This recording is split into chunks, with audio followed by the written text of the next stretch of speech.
il a été décidé en 2011 de faire une année dite des Outre-mer, c'est-à-dire de mieux faire connaître ce qui se passe en Outre-mer, parce qu'il ne s'y passe pas que des choses calamiteuses. Les Outre-mer, ce n'est pas que les cyclones ou les revendications, ça n'est pas non plus que les plages et le cocotier.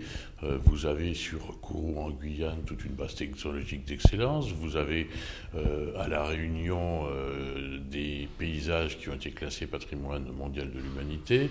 Vous avez dans l'ensemble de nos régions d'outre-mer des gens, des associations, des élus qui font un travail de qualité et on a le souhait de le faire connaître à la fois aux métropolitains mais également pour les habitants des régions d'outre-mer entre eux. Nous sommes en train de mettre au point la programmation pour 2011. L'idée est qu'il se passe des événements sur lesquels je vais revenir dans l'ensemble des régions d'outre-mer, en métropole également, sur Paris, mais dans l'ensemble de nos régions administratives également, et qu'il se passe des événements dans tous les domaines, c'est-à-dire à la fois culturels. On a tout un tas de partenariats qui sont en train de se monter avec des festivals existants. Nous avons donc dans les domaines de la musique, de la poésie, de la littérature, du théâtre, de la danse, de la sculpture. Nous avons également un certain nombre de partenariats qui se montent avec ce que je qualifierais des institutionnels, par exemple organiser des colloques ou des rencontres sur les évolutions institutionnelles des régions d'outre-mer, mais également dans les domaines de l'environnement, de la biodiversité.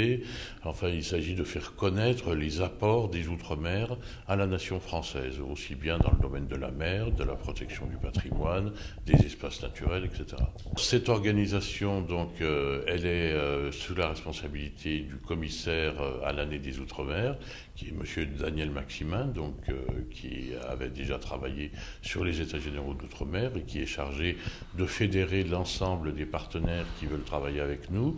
Et donc le commissariat à l'année des Outre-mer est placé sous la double tutelle du ministère de la Culture et du ministère chargé de l'Outre-mer, mais il travaille de manière très indépendante. Nous ne souhaitons pas faire une année que je pourrais qualifier de paillettes avec quelques grandes manifestations sans lendemain, mais vraiment s'appuyer sur les initiatives existantes, sur les porteurs de projets locaux. Bon, nous avons un site internet là, qui est en cours de constitution qui donnera tous les renseignements pratiques, mais d'ores et déjà nous avons diffusé à l'ensemble des préfectures, à un certain nombre d'associations, les coordonnées du commissariat pour l'année des Outre-mer. Donc vous avez une boîte fonctionnelle, une adresse email année des Outre-mer, donc qui permet aux porteurs de projets de nous adresser leurs projets et ensuite nous sommes amenés à les rencontrer et à voir avec eux, à leur donner des conseils, à leur faire mettre au point leurs projets et éventuellement à leur apporter une aide financière si le projet nous paraît tout à fait intéressant.